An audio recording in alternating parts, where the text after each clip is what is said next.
Hey everyone, welcome or welcome back to Engelbart Gaming. Sure, I know there are Hollow Knight Silksong review videos out there, analysis videos, speedrun videos, lore videos, and generally just a load of Silksong videos. But hey, what's one more, am I right? I'll give you my spoiler-free review of the game right here and won't show you anything that happens more than an hour or two into the game. Now, I spent 72 plus hours on my first playthrough of Silksong trying to do basically everything, and I did get the true ending. Just so all of you know, I did put a lot of time and effort into this game, and I did finish all of the boss fights. Now, as for disclosures, I bought Silksong with my own money, so Team Cherry had nothing to do with this review and no idea that I was doing it, and also therefore had zero input into it. Alright, let's get on with it. The original Hollow Knight was a smash hit that seemingly came out of nowhere when it was released in 2017, but it's actually got a pretty interesting history if you don't already know it. Some of the members of what will become Team Cherry have participated in some game jams in the years before its release. Even though they missed the deadline for some, they'd published those games on Newgrounds. One game was Tooncat in 2013, which was sort of a prototypical platformer that was designed in one of those toolkits that lets you make games more easily. Another game was called Hungry Knight, and that one starred a very familiar looking character. In a later game jam where the theme was what's beneath the surface, Team Cherry took the knight from Hungry Knight and started developing what would eventually become Hollow Knight. Now there's a lot more to the story than that, but for a Silksong review, I think that's enough backstory. Now Hollow Knight, when it came out later, was a huge success. It was a metroidvania title with Souls-like elements that was a little more accessible than similar games thanks to its theme and visuals. It was also a huge game for one in this genre. My first playthrough had been over 40 hours as I wandered around looking for every last secret I could find. Now, if you weren't aware, Hollow Knight started on Kickstarter, and they raised just over 57,000 Australian dollars, surpassing their goal of 35,000. So how was Hollow Knight? Well, it took me a while to get into it, but in the end it was pretty great, and by the time I was done, I'd become a big fan of it. Now, one of the promised DLCs was one where you could play as a different character with a different moveset. That DLC did not end up coming to Hollow Knight. The extra mode to the main game had grown so big that Team Cherry decided that it had to be its very own game, and hence Hollow Knight Silksong was born. However, it would be several years after the game's initial announcement in February of 2019 before we'd see the game. Team Cherry kept pretty mum on it throughout the years until shortly before its multi-platform release in September of 2025. But it's here, and well, it's huge in more ways than one.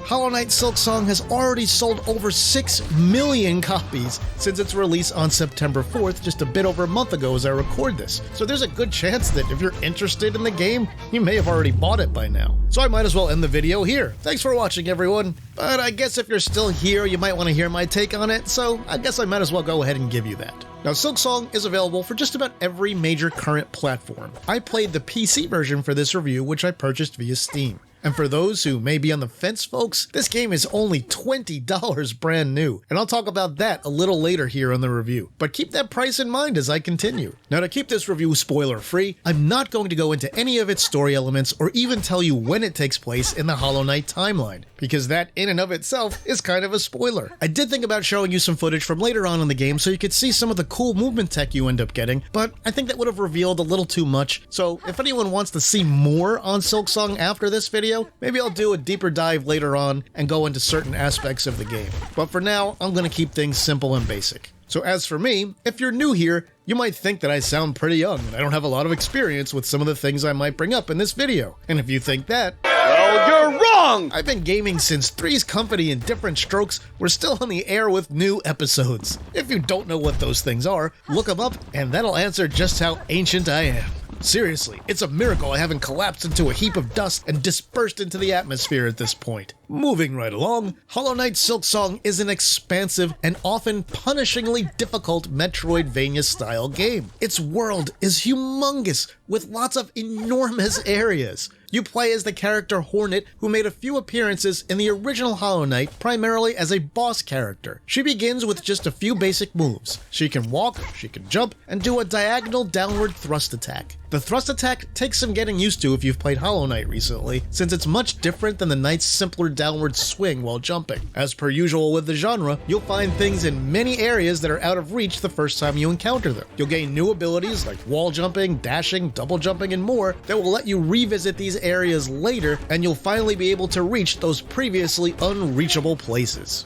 Now, the metroidvania genre has become incredibly saturated at this point. It's one of the main go-to genres for indie games these days, and it can be tough even for good ones to stand out and get noticed. Now, thanks to Silksong's pedigree and nearly decade of feverish anticipation for it, it didn't have that problem. Like I said, over 6 million copies have been sold, and the game's only been out for about a month as I record this. Now, as far as for what Silksong brings to the genre, and would it have stood out if it wasn't so well known? Well, I'll say it's a very well executed and polished game, there's no doubt about it. Does it bring anything especially new to the genre? Well, no, not really, but it definitely has a few memorable parts, and probably the most boss fights in any game in the genre I've ever played. I'll break the game elements down into their component parts to discuss them a little bit here.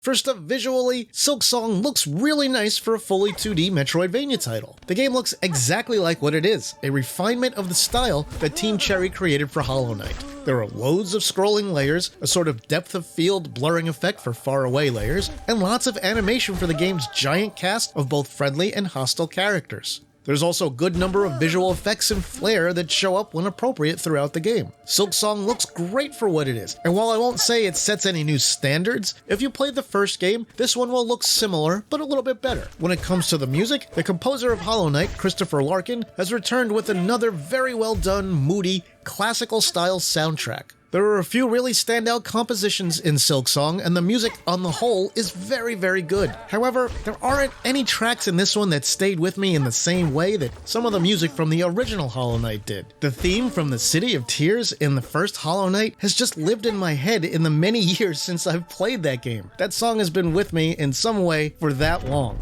And I know it's hard to have something really hit the same way and be as influential as it was in a major prior work like Hollow Knight. And I don't want to take anything away from Larkin's talent and skill, which are obvious. But musically, I do have to say, I do slightly prefer the first Hollow Knight overall, but Silksong still has a great, oftentimes emotional soundtrack. Now, the areas in this game are different from the original Hollow Knight, which took place in Hollow Nest. Silksong takes place in a different kingdom called Farloom, spelled Pharloom. It sure looks a lot like Hollow Nest in parts. Some areas will instantly have a bit of a familiar feeling as soon as you see them. Now, Farloom has almost twice as many total areas as Hollow Nest, so Silksong is an even bigger game with more places to explore. If you wanted to play a larger Hollow Knight, well, you're going to be thrilled by what's here. If you've never played the original, I'm not sure what game this best compares to size-wise. I can tell you, as far as genre games go, it's a lot larger than Bloodstained Ritual of the Night, which is another genre game I happen to really love. It's one of my favorites. But neither Hollow Knight nor Silksong are quite as dense gameplay-wise, I would say, as Iga's masterpiece, which is getting its own sequel soon. In terms of play mechanics, Silksong keeps things fairly simple when it comes to its primary play mechanics. The controls feel great and are extremely smooth and responsive. Walking, jumping, dashing, and all of Hornet's other actions are a breeze to pull off, and there was never a moment when I was frustrated by the controls or general play mechanics. Some of her moves take a little bit of getting used to, especially when you get some things that let her move faster, but once you get them down, you'll always feel like you're completely in control of her. And if you mess up, you'll know it was you and not the game itself, or something like bad or slow input polling. Now in Silksong, you also get a set of moves that use Hornet's stock of silk, which regenerates when you hit enemies or spools of silk out in the wild. Like in Hollow Knight, you have a healing move that restores 3 masks of health, but you also get a pretty impressive variety of special attacks that use various amounts of silk per attack. You'll also find some other things I won't spoil here that use just a little bit of silk, including one move that's required and one that's optional but highly recommended. To add variety to this game, you can collect several crests, and these change up the gameplay mechanics to a degree, sometimes very significantly. There's one in particular I think people who loved Hollow Knight are going to especially appreciate, but that's the closest you'll get to a spoiler here, folks. The point is, you'll have plenty of reason to replay Silksong since you can have so many different experiences even with the basic gameplay mechanics. Now the game does use a badge-like system where its versions of badges are divided into 3 categories, and each crest in the game has so many slots of each badge type, allowing some more slots for one type of badge than another. Some are defensive, some are offensive, and some are generally passive. And you can mix and match as many as you have slots for, and you might even find a thing or two to expand slots a little bit later on. Now, Silksong's economy runs on two types of currency. First, you have rosaries, which are the main currency in the game that you'll use to buy items and shops and unlock things from these weird sort of like vending machines that you encounter in various areas. You'll only get rosaries from intelligent enemies or by finding caches of them out in the world. If you die, you lose all of your rosaries unless you find and strike the silk cocoon that you leave behind, which works like the shade mechanic in Hollow Knight, only the cocoon just sits there in the room where you died. It won't move around or attack you or anything. The second currency is called shell shards. These are used to replenish your limited ammo on various sub-weapons that you'll collect throughout the game. Shells are a lot easier to find than rosaries, and you also don't lose them when you die. Now, Silksong does also feature traditional quests that you can complete for rewards. These quests will range from simple fetch quests to some things that will have you traipsing all over the game's expansive map to either find certain things, deliver things to somebody, or take actions in certain places at certain times and things like that. Silksong refers to those quests as wishes, but they're really just quests like in any other game. The vast majority of wishes are totally optional. Rewards might be rosaries, badges, special items. It just varies by the quest. Now, I mentioned the world is huge, and fast travel is a thing in Silksong. In fact, fast travel in Silksong is a lot more generous than it was in Hollow Knight. In that game, there were some places that required an awful long walk to get to, and then an awful long walk to get back. In Silksong, there really aren't any places that are a frustratingly long walk away. And later on in the game, you'll get something that makes fast travel even more convenient, so that aspect of Silksong is a big improvement over the original Hollow Knight. Now, when it comes to story, I'm not going to touch on that much here, but I'll say that I'm not big on story in games outside of the RPG genres. So I feel, more often than not, story bogs down games that are primarily action-based. Now, Silksong isn't overloaded with cutscenes. It only uses a few placed sporadically throughout. Much of the story is a mystery that you can try and piece together by reading some clues scattered throughout the game. Silksong's approach to story is fine, and I feel like there's a little to keep things moving, and that it doesn't get in the way of actually enjoying the game, so I applaud them for doing that right. And then I guess I'll mention here also, this game only being $20 is a crazy good deal. Team Cherry could have charged $40 or $50 or even $60 for this, and it probably still would have sold a crazy amount of copies. And I can't stress enough how much I appreciate them putting all this stuff into this game and still only selling it for 20 bucks.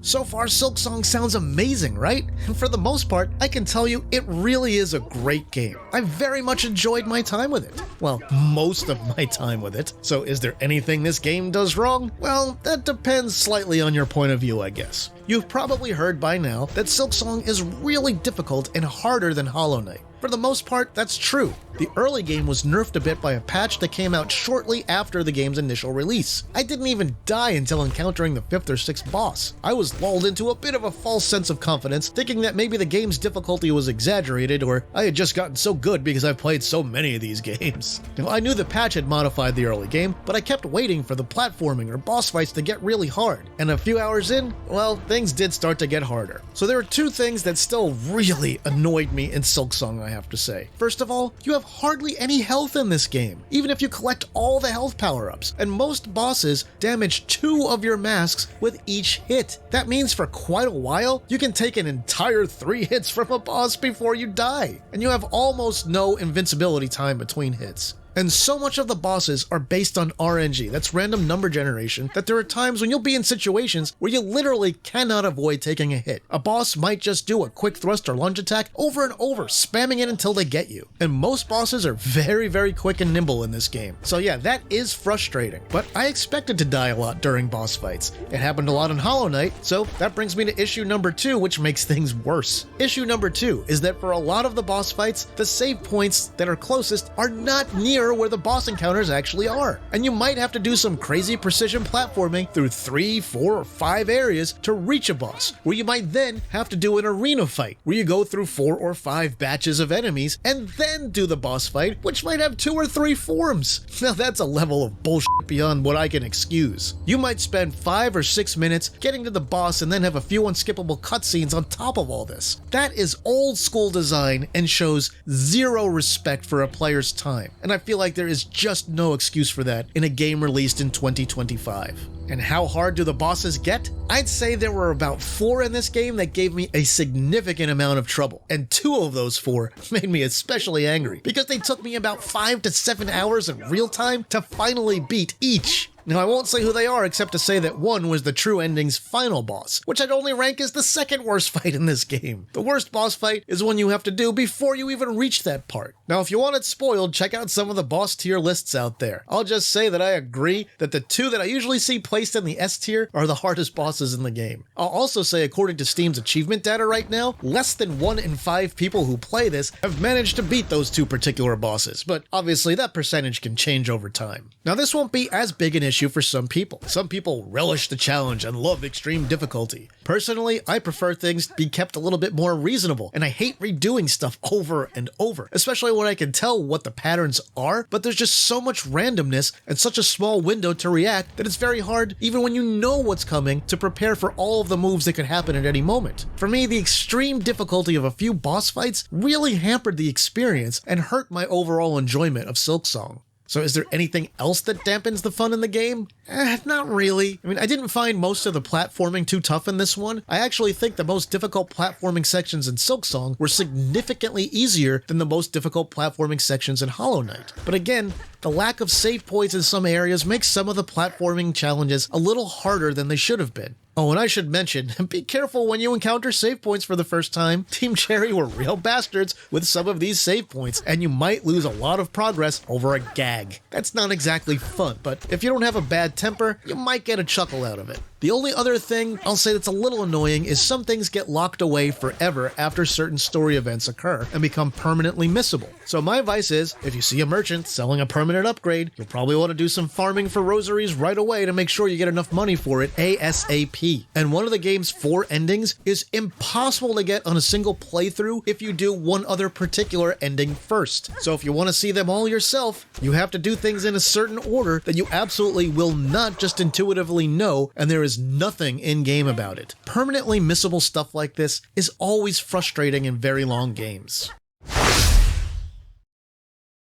Alright, so let's wrap things up here. The whole purpose of this video was to answer the question, is Silksong a game that you would like? Now, if you love the original Hollow Knight, I can't imagine that you won't like Silksong. It's very much a refinement of Hollow Knight with a lot of changes and additions to its core mechanics, a plethora of extras. It looks great, it feels great mechanically, and it sounds great. If you relish a challenge and laugh in the face of extreme difficulty, then you'll want to see this one through all the way to the true ending. If you just want the standard ending, you'll probably spend between 30 and 40 hours in this game. The true ending will take most people probably between 50 and 70 hours, depending on how much stuff you decide to find and how many quests you want to complete. You can do it in less time than that. It just depends on how much you want to do. Now, during your time with the game, you'll have moments where you love it, moments where you hate it, and lots of time where it's pleasant in between. There are a few Easter eggs in here for Hollow Knight fans, as you might expect, but I'm not going to go into them now. I will say there are not very many, but I can tell you my oldest son, now 19 and only 11 when the first Hollow Knight came out, was thrilled to see one of them and instantly smiled.